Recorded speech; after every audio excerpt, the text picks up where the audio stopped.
आइए देखें आज की इस कड़ी में विषय गणित का चार्ट कुछ दिया गया निर्देश है। दिए गए समीकरण को हल कीजिए तथा अपने उत्तर की जांच भी कीजिए। समीकरण दिया गया है 9x² - 3x - 2 = 0। देखते हैं 9x²। अब देखिए ये हो जाए, इसका गुणा करेंगे तो 9 दूनी 18। 18 गुणनखंड करके दिखाते हैं ताकि जोड़ने चाहे घटाने पर 3 आए हैं और गुणा करने पर 18 है। देखते हैं 18 है, 3 छक्के 18, 2 3, पहले देखें 2 से करते हैं। 2 9 18, 3 त्रिक 9, 3 एकम 3। देखें 3 दूनी 6 और 6 में से 3 घटेगा, 6 में से 3 घटेगा, 3 बचेगा और 6 3 18 हो जाएगा। तो देखते हैं इसको करते हैं कुछ जैसे माइनस के 6x प्लस के 3x माइनस के 2 = 0। देखिए 3x यहाँ भी, 3x अप्रत्यक्ष तौर पर 3x यहाँ भी है तो 3x कॉमन ले लेते हैं तो बचेगा क्या, x - 2। यहाँ प्लस एक चीज़ और, यहाँ 3 रहेगा बच्चों। जब करेंगे यहाँ कॉमन लेंगे 3x तो यहाँ बचेगा 3x माइनस के 3 दूनी 6 2। यहाँ प्लस के 1 कॉमन ले लेंगे तो 3x माइनस के 2 = 0। अब देख लेते इसको मिटा देते हैं। यहाँ पर ये नहीं रहेगा, ये केवल ये। अब 3x माइनस के 2 कॉमन इधर लेते हैं। 3x माइनस के 2 कॉमन ले लिया, एक ब्रैकेट तो दूसरे ब्रैकेट में आ जाएगा 3x प्लस 1 = 0। अब देख लें हम पक्षांतर, इसको पहले करते हैं। 3x + 1 = 0 बटे 3x - 2। मैंने पहले बताया था, फिर बता रहा हूँ वही बात कि 0 में चाहे जिस संख्या से भाग दें तो भागफल 0 ही आता है। ऐसी हालत में देखें 3x + 1 = 0। 3x, अब इसको 1 को पक्षांतर करते हैं, धनात्मक उधर ऋणात्मक हो जाएगा, माइनस के 1 धन के 0 धन के 0 है यह। तो 3x बराबर -1 x बराबर, अब देखिए यहाँ 3 × x है, ये गुणा चिन्ह है यहाँ पर, तो 3 × x, तो 3 गुणा उधर भाग हो जाएगा ऋण 1/3। पुनः 3x, यही ऐसी लाइन से फिर करने के बाद 3x माइनस के 2 और 3x प्लस के 1 = 0। अब इसको पक्षांतर करते हैं 3x + 1 को दूसरा मान लाने के लिए, तो 3x - 2 = 0 बटे 3x + 1 या 3x माइनस के 2 = 0। 3x बराबर 2 प्लस के 0, 3x = 2। x बराबर, देखिए यहाँ भी है, ये गुणा है 3x, 3 गुणे हैं, 3 × x है, तो 3 को ले जाएंगे उधर, पक्षांतर करेंगे तो बटे में हो जाएगा, x बराबर 2/3। यानी x के 2 मान क्रमशः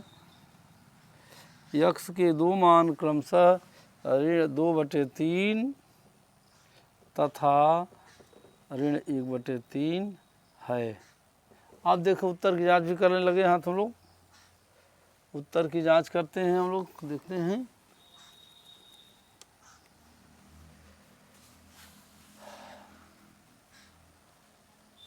उत्तर की जांच देख लें, हमारे उत्तर पता नहीं सही है गलत है, तो उत्तर की जांच करते हैं। उत्तर की जांच में दोनों पक्ष बराबर आवे तब यह उत्तर सत्य है। तब देखते हैं x बराबर 2/3 लेते हैं, पहले ऋण 1/3 लेते हैं। x बराबर ऋण 1/3 लेने पर अगर यह उत्तर सही है तो इस समीकरण में मान रखने पर दोनों पक्ष बराबर आने चाहिए। तो देखें 9x² माइनस के 3x माइनस के 2 = 0, इसको रख रहे हैं मान। यहाँ भी इस साइड में इधर भी 0 आना चाहिए। तो 9 गुणे -1/3 का स्क्वायर ऋण 3 गुणे माइनस के 1/3 ऋण के 2 बराबर 0। अब 9 गुणे, देखिए ऋणात्मक संख्या का जो वर्ग होता है धनात्मक हो जाता है, तो हो जाएगा 1/9, 1 1 कम 1, 3 3 के 9। अब 9 से 9 हमने यहाँ काट दिया, ऋण के 3, अच्छा ऋण का गुणा ऋण में होगा धन हो जाएगा, ये कट जाएगा तो अच्छा धन हो जाएगा 3 गुणे 1/3 ऋण के 2 बराबर 0, ये भी कट गया यहाँ पर।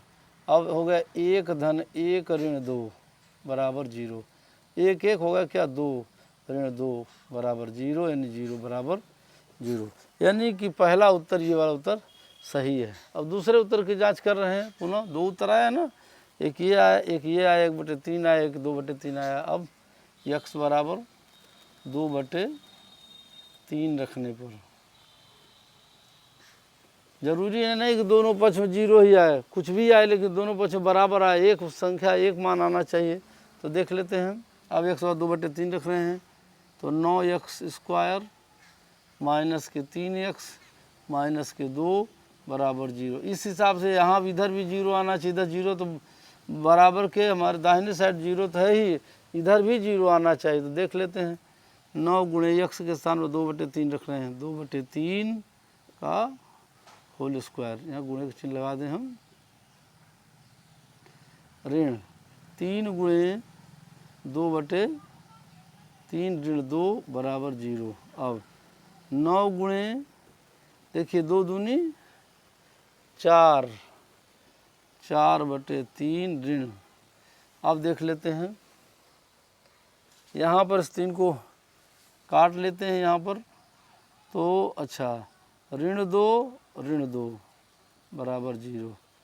अब देख लेते हैं हम क्या यहाँ पर है,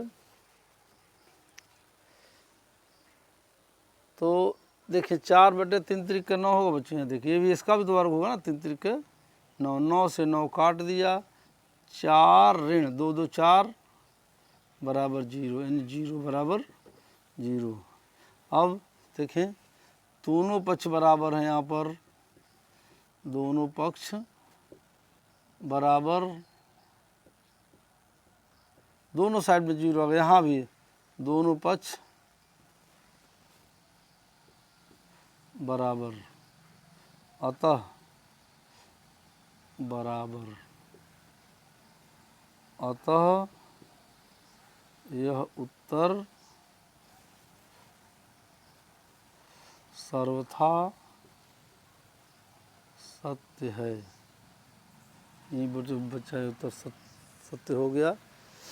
शेष वीडियो कल बनेगा।